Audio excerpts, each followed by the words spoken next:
दोस्तों आज बात करेंगे कि क्या होते हैं रेसिप्रोकल टैरिफ और इससे भारत पर क्या असर होने वाला है। तो देखिए, जैसा कि आपको पता है, अमेरिका और ट्रंप भारत पर 2 अप्रैल से रेसिप्रोकल टैरिफ लगाने वाले हैं।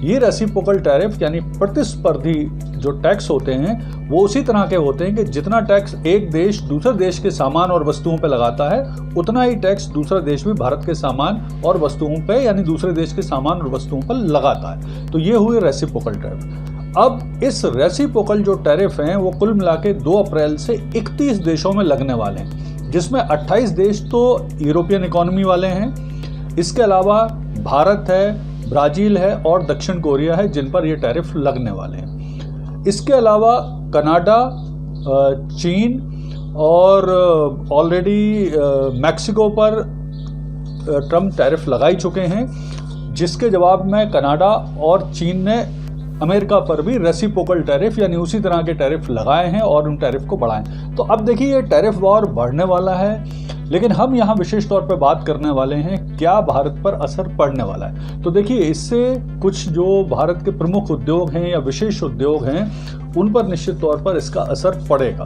इसके अलावा नौकरी में छटनी भी, रोजगार में कमी भी इसका एक असर हो सकता है। इसके अलावा भारत अमेरिका के बीच में जो ट्रेड डील है उसमें भी थोड़ी सी परेशानी इसकी वजह से आ सकती है।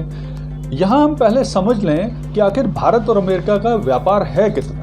तो देखिए, भारत अमेरिका का जो व्यापार है वो कुल मिला के 11 लाख करोड़ रुपए का है और ये व्यापार इस तरह का है कि इसमें भारत को 45 बिलियन यूएस डॉलर का फायदा होता है, यानी ये व्यापार भारत के पक्ष में झुका हुआ है। तो निश्चित तौर पर जो ट्रंप चाहते हैं कि भारत जिस तरह से अमेरिका के बहुत सारे सामान पर टैरिफ लगाता है, तो ट्रंप चाहते हैं कि वो टैरिफ जिस तरह से भारत लगा रहा है उस तरह से अब अमेरिका भी लगा के जवाब दे और फिर दोनों के बीच में एक टैरिफ वार भी शुरू हो सकता है इसके कारण। तो देखिए, कुल मिला के अगर हम करें, अगर इस टैरिफ वार अगर ये 2 अप्रैल से वास्तविक रूप से लागू हो सकता है तो विशेषज्ञों के और विभिन्न संस्थाओं के अनुमान के हिसाब से भारत को लगभग इस टैरिफ से 61,000 करोड़ यानी 7 अरब यूएस डॉलर का लॉस हो सकता है। भारत की जीडीपी को इससे 0.1% का लॉस हो सकता है।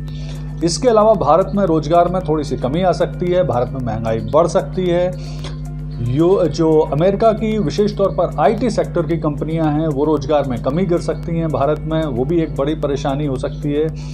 और प्रमुख रूप से जो भारत यूएस की 30 वस्तुएं हैं जिनमें ऑटोमोबाइल सेक्टर प्रमुख रूप से, उस पर भी टैरिफ कम कर सकता है। तो ये चीज़ें हो सकती हैं इस अगर टैरिफ वॉर को स्टार्ट होगा।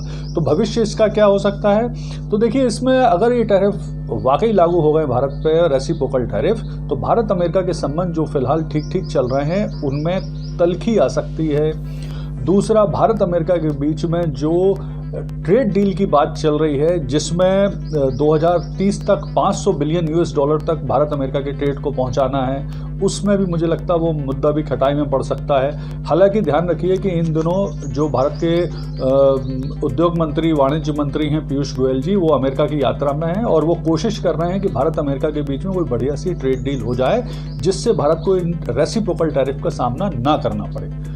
और क्या नुकसान हो सकता है? तो भारत को जो शेयर मार्केट हैं भारत के, उनमें गिरावट आ सकती है। इसके अलावा जो परेशानी हो सकती है वो महंगाई भारत में थोड़ी सी बढ़ सकती है।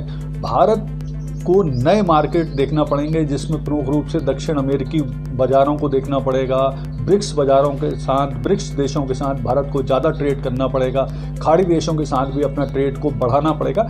इनमें टाइम लगता है इन सारी चीज़ों में, क्योंकि ये प्रोसेस है, इस प्रोसेस में काफ़ी टाइम लग सकता है। इन सब का सलूशन एक ही है कि अगर भारत अमेरिका के बीच में ट्रेड डील हो जाती है तो निश्चित तौर पर भारत को रेसिप्रोकल टैरिफ से बचा जा सकता है। धन्यवाद।